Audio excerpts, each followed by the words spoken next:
ministro que relaciona com os mãos povo e a confiança na estabilidade e a arreglar. Primeiro-ministro Kairala Sanana Guzmão tem lhe hirakne, ba jornalista Sira foi em encontro seminal com o presidente da República José Ramos Horta e a Palácio Presidencial dele, Loronhat Fulang Abril Tinan Rihunrua Nulo Racinghat.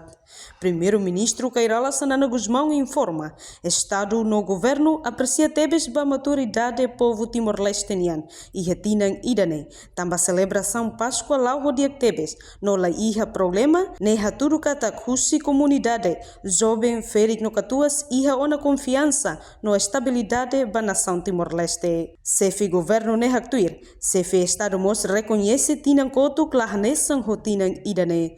Aprecia Tertebes e admira Tertebes, por decisão de tinan idane, é uma parvara.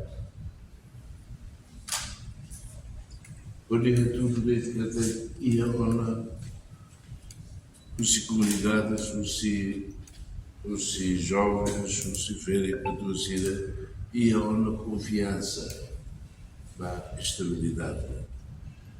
E me atendeu a minha rua presidente, me salário e me domingo a hora e me era missa no bairro, mas presidente tirando muito e tudo o ministro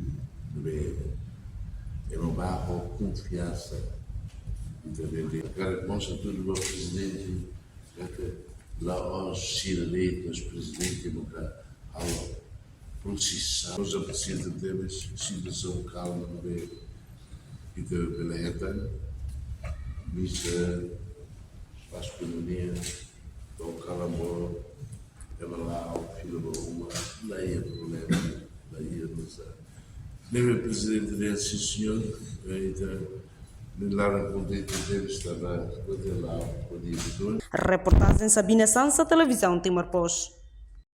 Janela informação ba Emogoto. Atua tem informação atual dia Clio. Kita haluha.